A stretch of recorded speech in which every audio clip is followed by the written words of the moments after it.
dwemu a chire ma wa otifie no oso anya ho mfaso na nne nkomotwetwe de ye bi sakra ne se ye beka ho asemi eye premature ejaculation be ma na ho open tentem se me ka so de boss wa gbede ne nka good morning here na good night ameje so kra se ye m na se ade aye adwuma dada ti ne doctor e ba betwetwe nkomo ne bisa ne se eye yare ana se saa ne nipa no ye de wo no na ne doctor panyina manya ne fia Dr. Daniel Sapon ye buwa Dr. Kesie pa he de mere ye de number no to ha mo ha ne so ye de beto ntia no mo atete ne saa na afa ye maame ahofe ni eye Benis Amponsan o ye actress student no san ye diva papa pa ne ye nya ne fia ha ne ba betwetwe nkomo Dr. Akwaba maame Akwaba ne so aba wo ho wo be kansem hunu na adi nti wo be kira ade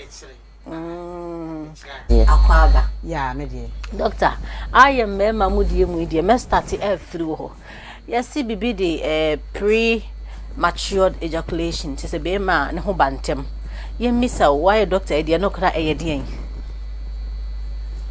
premature ejaculation no mechanic of kakra no masa che ni and definition is inability to have an erection or to sustain an erection once you have had an erection.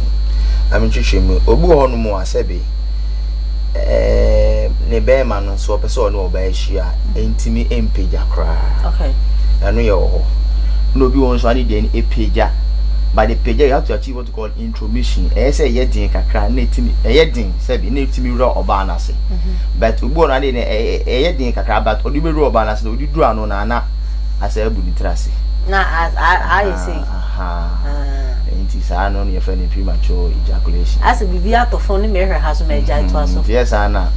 Ansa na oba no betimi anyi sen je se be ma no ye din na etimi ero oba na se na afi ni nso na etimi akọ. Enti yes ana ida se wontimi ne be ma na etimi nya din kra ana se ye din ba odi be kọ oba na se na ebu ni trasa afi na ehwe agu se bi oba na ano ho intimi nko inside the cry. Na sa be ma no ntimi oba mfa furu. Ai sa no e ha. Okay. Okay. Na se be ma ye hwe bibi be ma bi so ha otim ene oba fa furu. Na obo so a twedem 1 minute na chese. And you feel erectile dysfunction. Tell so no so can we be erectile dysfunction no premature ejaculation. Okay. Okay. Ne dey chiri mpante ye two different thing. Okay. So erectile dysfunction ni brother and na ebi dey premature ejaculation. Okay. Ebi kwa so an ejaculation me hu be me bia oba hospital la sebi banyini kakra oni oba hia nso kra mfini be mamu ma call is an ejaculation. But who said no aba? That was the first time I saw that, and it's in the textbook. An ejaculation says oni oba hia be man nso no beba ppn be fini be na aba oba ni mu no emba just a one pay that aden sani na me born no ya body there's a problem with the anatomy no senior ne be man na ye no problem bi o hono mo a nso ni so se be pie be man masa ba ne sa da ne konochi sanda no konochi die man ha adwene and so o hono mo and na obu also lack of interest in sex obu ma nyese bia ne be man no to the crowd just na adwene kra na ba enchiemu a na adwene ni sukra nti ne be man kra je say enya adwuma kra enya na je say be keka no kra nti ne so e wo ho nice akwadworo seti ma sa ne ma ne ba akwadworo because onye na adwene so person ya ade no ono asa onye interested psychologically nti na adwene no psychologically stress psychological factor no kra any honum okay and also any honum and ebi kra na ebi asabi ebi oba no kra no won kra ye beba hobby ti se be man pe wa na de sorry but you sorry only interest in you nti sorry doctor sorry ana what ye beba ho doctor you ma no answer yakọ be man pe ba ne kotin sorry ana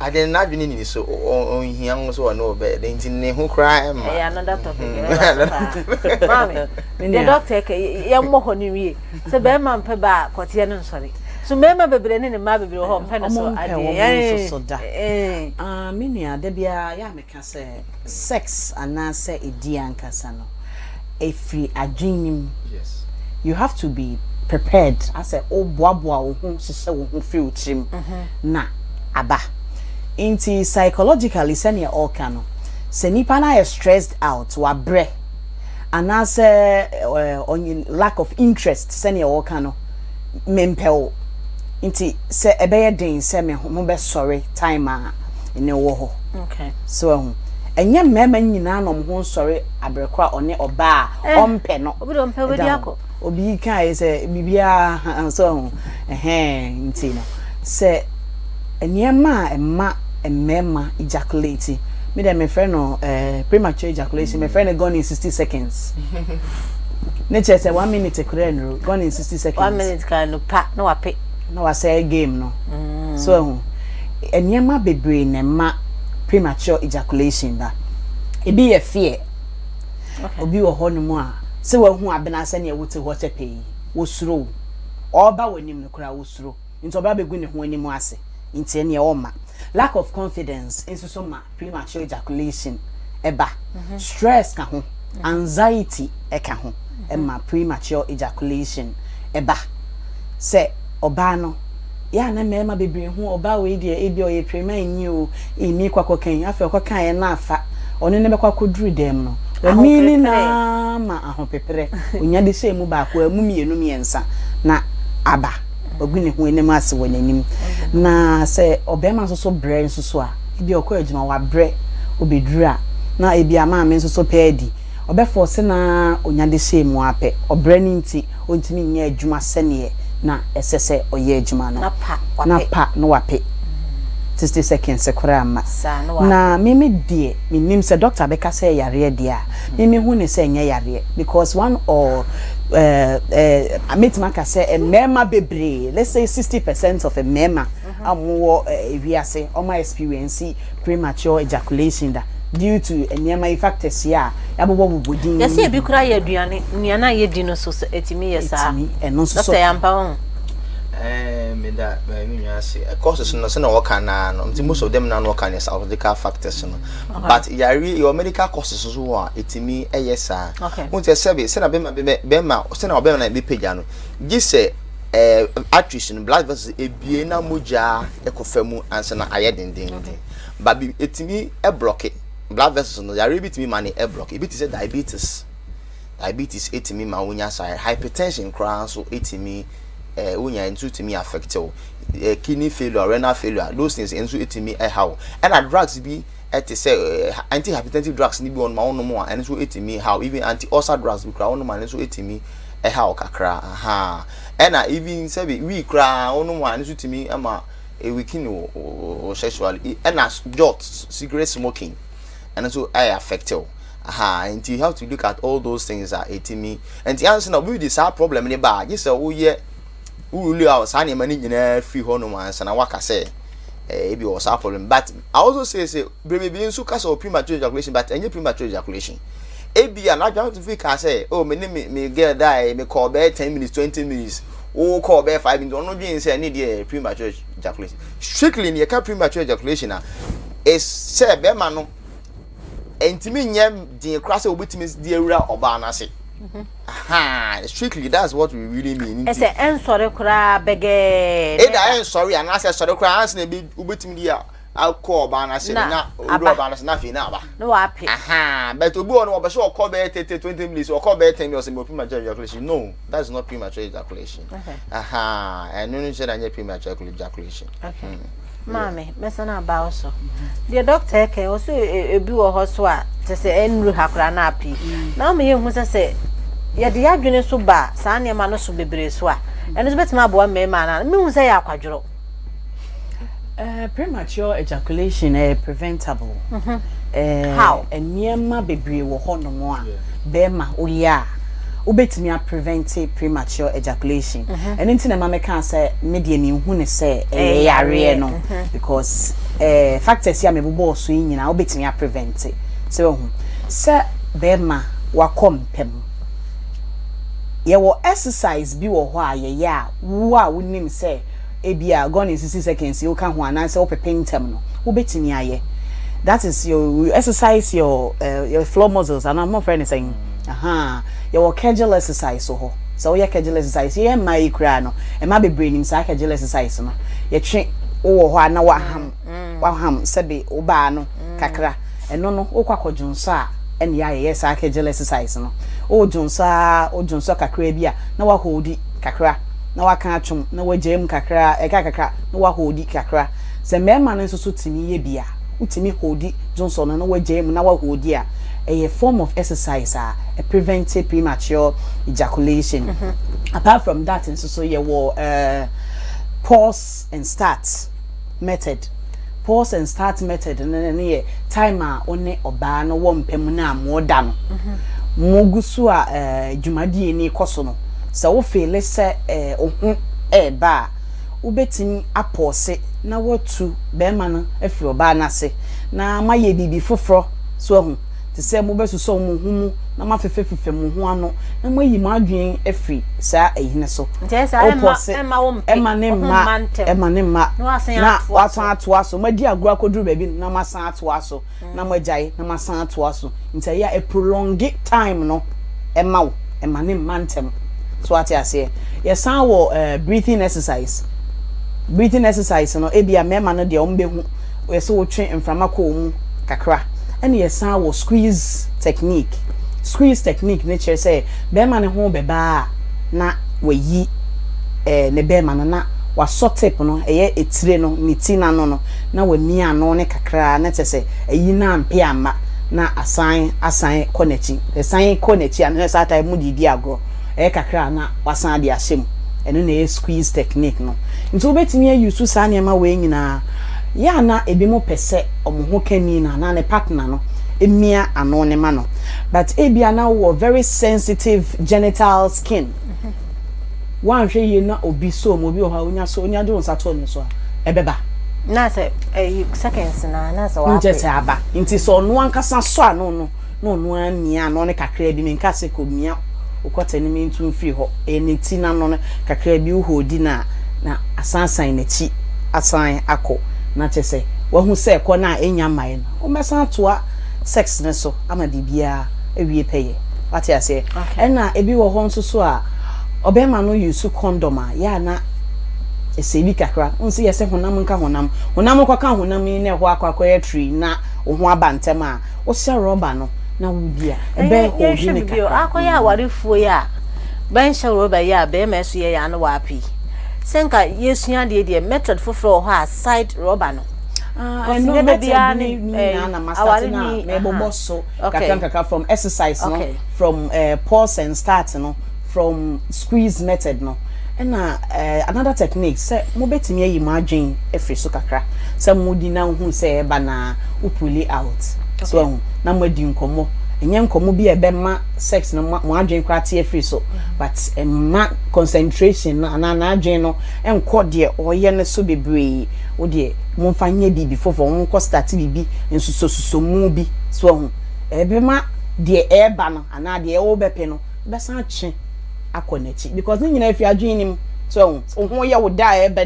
ni nyina afi adwenim ti se wo ko fa nkomo foforo bi ba na mo bo na mo dane mo ho a ebe ma wa adwen afi so kaka na san che akọ back nti esan akọ back na wo fele se still a wo da so wo we ni ma wo betimi asan de asem na matoa jumadi ne so ati ase okay dog yen hwe bibio nkomo de ayete se ye mema de ankasa be ma my information pa me have my information pa jai yes I think so say the any the entimi page akra ne de ebi onuma ebia na medical problem bi eba okay ene ne nka me ba so ti sa no bra na yen really me say that ti bibisa onko hu ne doctor na omun checki ben checki hu say ni ma sheda ko yesa onuma ebi onuma eti nso timi ma won be mbresa ntini ye hwe sa ne ma ne free ho no mo a na fi ni psychological factors and say yen aba ne can stress levels no so of you and excitement especially obi onuma oni ne yere enti otu kwan 1 week ohun no share na first gone 60 seconds obekos is here but usually no what happens is that the women should help the men to come again Obuon mo share na ho ba na we the buafu no ada.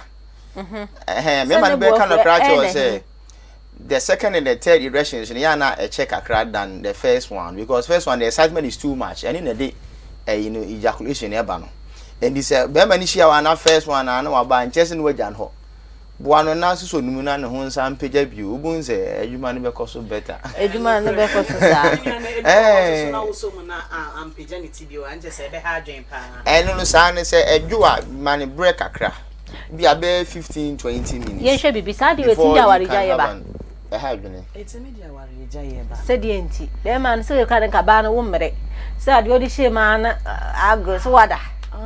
Ebia na obano sexual activities no onse ebia ewo soro oye obi ebia na chance na ho aba nti ne se agodie no kɔ nanim kakra na we abufu na se odi hye mu na maame endi 1 minute na wo ho aba nti meme ho maye nti okwa kwape obi ada eden tokwa bebe fi how cause me hu ni se de okunu tie bia nka abefa ne santi seconds sex nipa mienu ena akabom ena eye mutual consent from two people inti se baako egeti so excited na baako de eku na wieye na se baako endrua na se krono aba masisi na sisi abem tetin de ntokwa ba fi etimi de ntokwa ba fi awarejaye na awariguo eba enti dog bibi sasia edie na wo se couples omoye asa awarefo no die na wo se oba no e so nya abotere die mpa na wo se oni be ma ne ya na se wo se onya abotere no odi ma be ma ne tu anamon bia na se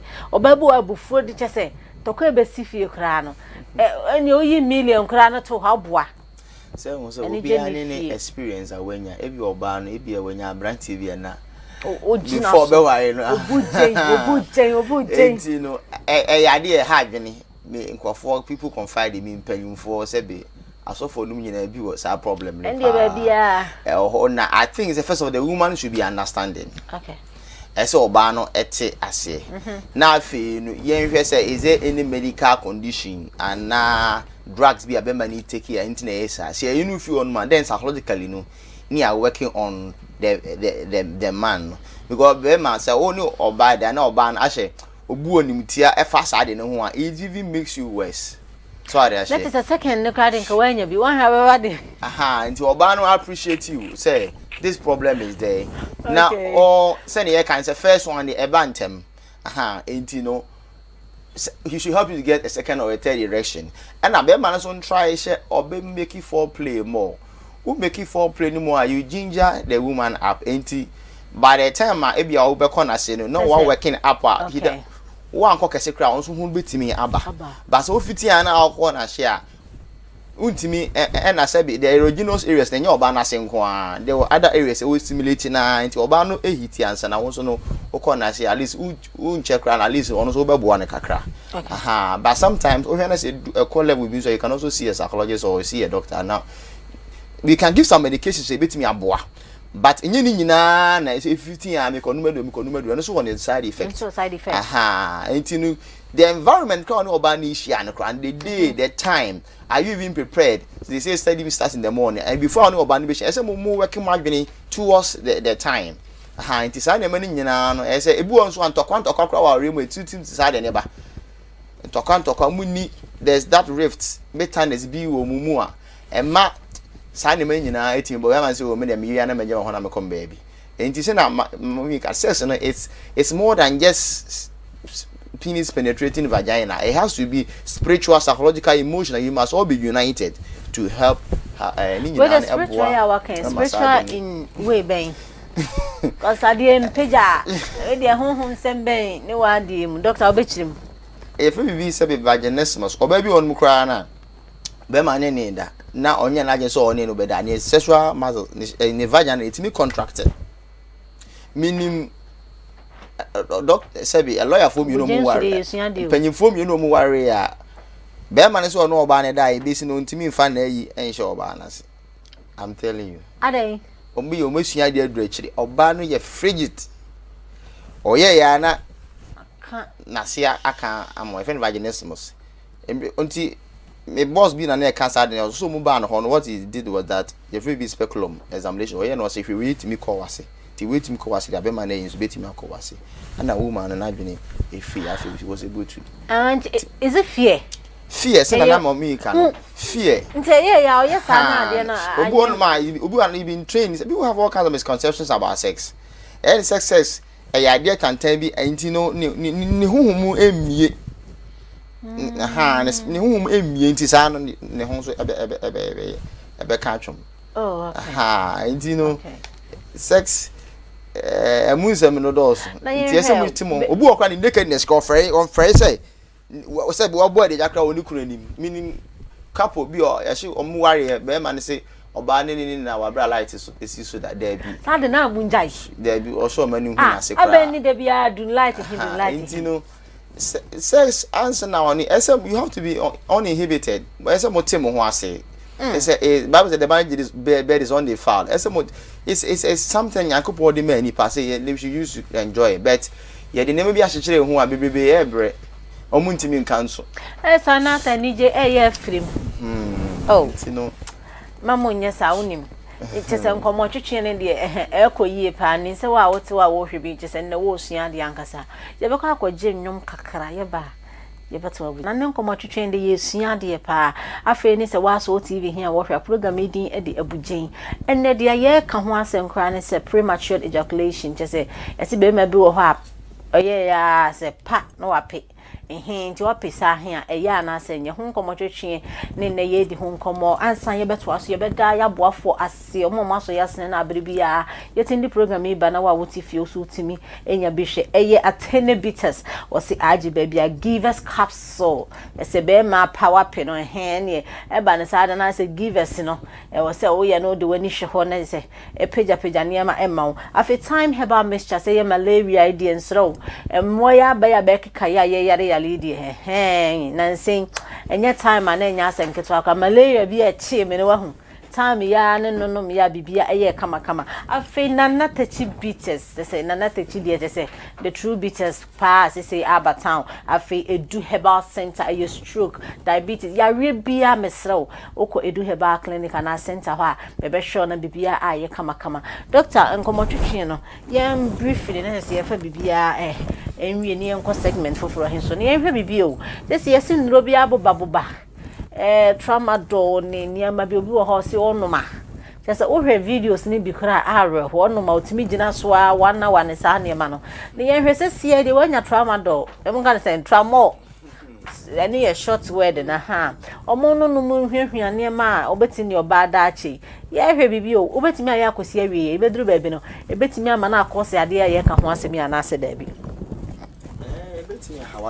ebetimi hawadwene Yankopon bo se be ma ehun peja no ma da naturally ebedu bibi on ma obehia se bia ebe ma odru aboa because bu conditions betimi am ehia so obehia odru but sen doctor and diagnose sana se ne ni yenwa ba ka no psychological factors na so work on na so fiti ya ne ya numunu Viagra na bu market ukọ obi aton obi even storage ne kra enye na enwia nyema ye den sa sanu odina gu ho bi wa petese ya se be ma na be ma ho aye de be ma ho aye de na make say be wonu mo a obu a he just want to satisfy ne hwims bi wonu mo but ukomu pa na kra woni sa problem so na akọje edu na ono okay and no bi wonu ma na me ka say if be practice me one here a obetumi anom obema be gina so 24 hours enko ebe ye wo ya Sunday so hospital omo da bi onko mo no chomo ba ni ya twemo je na fi obema nu mo after obema kra entimi en sorry bi enti no aya mo me ani na honum na even some of this herbal me nka se ni nyina anyo but edo bia onum a e wonsunsu aso enti no mo me ani na ho na mrante no we should not overhype sex na be me call 30 minutes some call 20 minutes no de ko fans no etimi ha adwene later na ko fans ma bre na ko fans ma ba ma me o so abasa no be kan fa adwuma die ho minya se ne na me gusu America no we ade a ha mema ne bebre na ha our phone so se eba ne sa na no nche se awie ya ba da bi with time no nipa no obetimi asesa unya abotre ma no so na odi ne ko nchechire mu a ya na ma no yesuro se ko chechire be ma no se ne obedi ono obeda bebre a oso wa say also was say enti no na waka de wonim na hye mu but e bia wo kire no oh mesrew ye ne say sex positions ni bi wo kra ma emema mo ho bantem nsi so mo nim nti wo be try position bia eba mo last long ewo sex ne so na foreplay ne se ne wo kan ye no mama na ye more e bia mo start ye no nyese mo start ye na ma penetrate se wo betimi start ye dia grow atafra no asuso mu ama first one no aba besia akọ so na masan diagram na san apagya nti second one dey onim say obella still long ne bre ash e wo so okay na bras yankin can messages bebre na about say hi my name is Isaac from Wa. Is it good to kiss my wife vagina? Doctor we dey over here there quick one na wa answer my answer wa komesro doctor yes ro o say yes obefe ne ireche oh, so the conscience emuni for wetin my but ye bane aside onu anadwen no ye bane main thing is that there should be cleanliness, that's all. Hygiene should be okay. That's all. Okay, yes, nothing I'm nice from Kaswa. I feel when having sex I don't feel wet when having sex. Doctor no so and so na me say o baby be catch me so ne be mada o nya feelings biada like an orgasmia and so but vagina na if you be toilet glands and they produce na service and so me produce secretion, but how deep na be man no oye foreplay na so betimi aka ho bi e bia na ne foreplay no onye ni but definitely yes onye secretions kakra because yes ebe ne yakra nyagopon sheda yes secretions be bo na lubricate e honom no ba say no bibi sa no ko doctor ne yenhwe but there also lubricants obetimi use there some lubricants you can also use but you say use nkuto ne sa ne man se ne be ya wase be fine nkuto dey natural natural chemical be ani nyame abode nkuto dey me dey minim dey unim oh natural. Oh, doctor, share my advice is say oni be man be di agro bebo onimu ye o won fa ne be man no ntwitwi ne tweba na no so ahu fa ntwitwi ano a because ho na nsu no be fria banana na asena ye okay me fa de ba ko bi ka ho ensa so timi ko so erectile dysfunction pa okay ono mo nsa bebre a mo nte so be ma ho aboba ntentem na jot na say obesity cross with me ye kakra o eh and me nka say be also be ada be better so ka ho weight management so ka ho na monya kwaje exercise weight management we so free atobra ho say nti eye say obeno no mema dura na say nye problem be no only problem o say o so gina so one na enye me na only problem o any problem what you say enye wow. And I will be say my name is Abugyen. Or see we should show sex video. But your NCY. And them say, hey, you do what they say. But then you do say that I didn't know. Shaman for last 2 weeks, obisi share positions in the boy no. You do one on the nuclear so much she and the ankasa. What's Abugyen for? Yeah. They say please I'm pretty. I have wet vagina, which is creamy. Please help me. What is creamy? So a bit more vaginosis as a corner you're treating. And your pretty ocean, yes, and the also hospital now. Normal vaginal discharge. You can say a count or pansimo. So, when you discharge a soil or pansa, and you're normal. And you're normal. Okay, sure. And we to see Oshayen from Tamale. Or say nice show. I'm enjoying your show, pa. Thanks to your guest. Okay.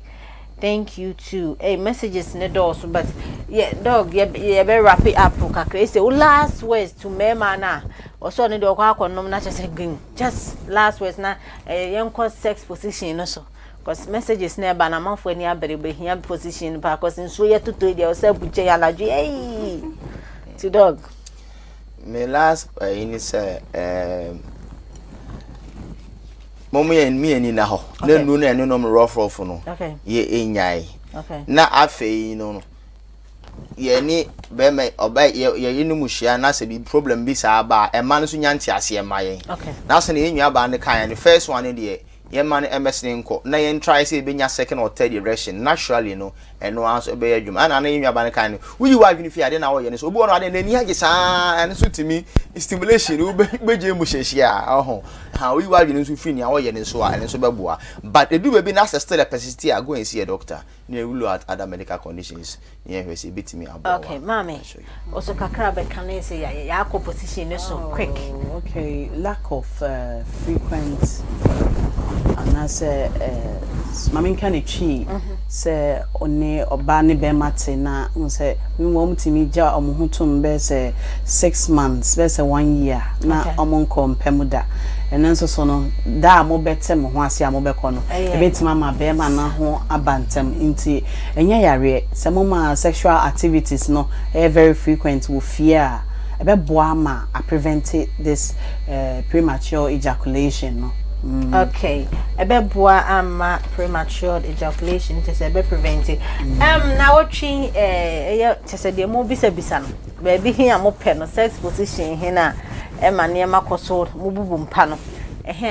Director when a magnet akoka ne se gbim na shock onya full penetration nti e ma be ma no wase ha no ana mo kamare ne saying ebo oba no treba na no enti esa so e koba ni na ma wo skin ne ka na mo nka ho na ne ka ba position ansa na oba en gise oba no mo foreplay a chem oba na se afọ because here direct into one na se fa obetimi e pra no so bo ase ho e na adwuma just e bo I would their reason no was supporting and also so oh on say ekoye pa just say let the right angle kneeling ne dey nya asem keto akra menin say wa hwade dey wani age pa wo ba bebuje na ansa na no yenko ne yenko je nkratoe wa aboafo ye ba ugusu a ehwe Abugyen menin say ne dey me no ye sua dey papa enne adofo bebere asua dey na nin say free na ekode eye trauma do hia ye no ma ye ho agina so ne saa ne ma ye nya bio ne be ye exercise ne say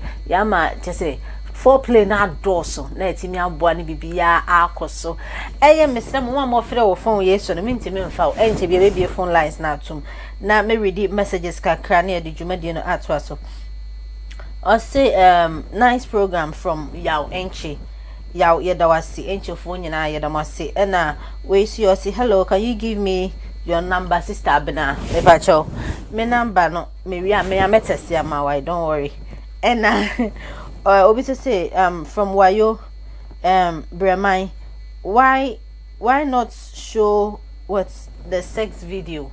Oh yeah, sure. I think no, I sorry, Anna, but yeah, sure. And I a rabbit so or say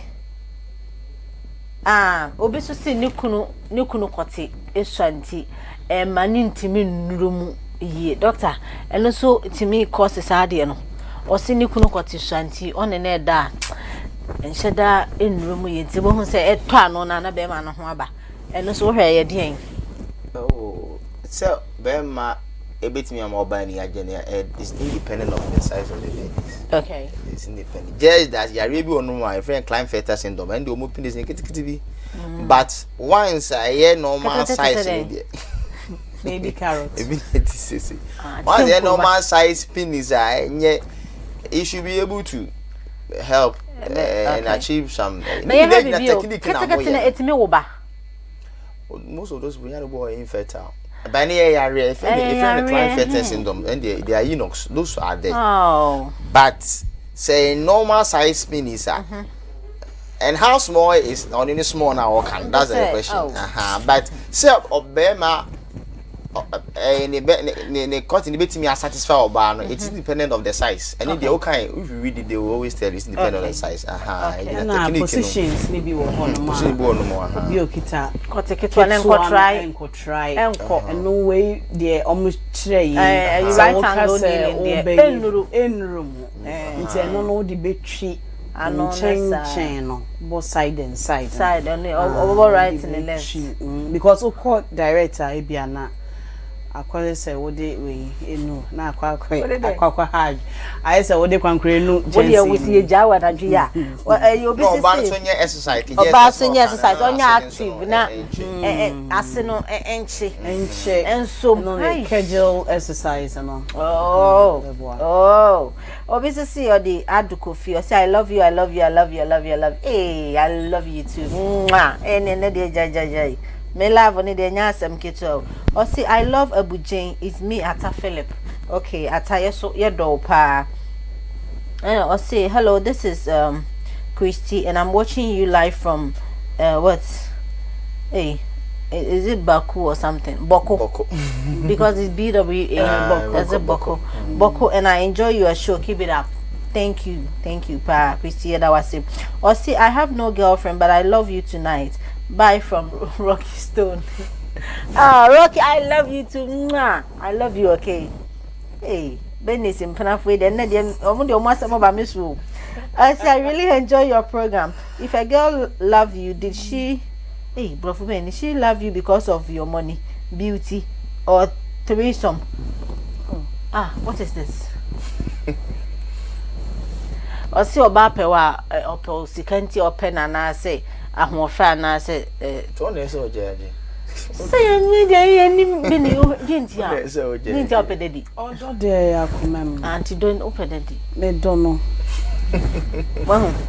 what wo pie no be ka se oni bia mo hwe no share da pa wo amena nya wo no okay messages ne doors me ntimi enkan ni nyina mama me kan kakra me say oh sis Abena, you're looking good pal. Wow, that's sweet of you. Please, I have a boyfriend but I don't want to have an affair, sex with him until I marry him, but he is forcing me to do so. Please, what should I do?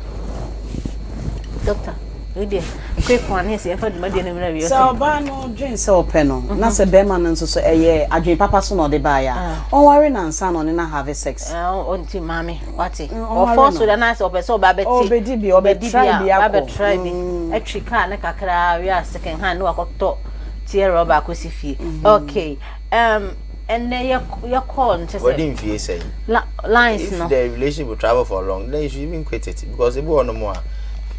Baby, boy, a while though. And oh man, baby, more close to there. Oh, Mr. Mo friending na and where done soon into I had a network nature sama calling into member into Yeguswa try say by Befamo course and ambassador and I watch that and they ever sign at so. Yeah, did you my dear ba a ye nansan back on dog and chia. Nipa ba community me nso bia be so chiro mana ye fa djumade na embrace me chia me boss o wadwum Dr. Jacob na met soup okay the enchia e ma no na me Anita Sapon onso me chia no and then here and me mami anti maga wa timati okay me chia no pa na adofo nyina mami oso ba chia hwan mechia me papa unse Father's Day twa mu nche me papa Samuel say mensa mechia ne pa me madam for being so owo Kumasi krom aye friend no mo fan che me why Louis Obobi ono so mechia me baketekete Alvin and so na esi ati ha se uno dedi we yire di afrim de bia mechia no se ni de nchia de adinam dodo nse nkwan ana Daddy Mr. Michelle. And then daddy, yes, throw your chiao. And check, what's the one? They were now on your son watching him with a crack. And check a see and come a bunufunina, baby, I will be our bununing quandia hair. Mesen dom wati nchi aka sie enkomo bibia afeso enkomo ahwefo se bibia te se do Abugyen tam se dia na te se bibia hye ya damase pa sa bibia mo hwe program na ekoso afeso nchi aka sie enkomo ya boafo sponsors sa bibia mo taye chi de program etimi eba so enchi bio enkomo crew a e Watabia TV ha nyina se anaju sei 10:30 to 12 am se bigina be na so sa adwuma nyame enhira ma fe me director nani boy obi bia me sofuma me pastor nyame yobolo me sofuma me ma fosti obi bia divers for Ghana for just a wiase obi bia ncha kase nkoma mo asem ba ko ne de bia nka me si nyame wo ma ebe ye da sene ye besan ehye e wa Abugyen so medas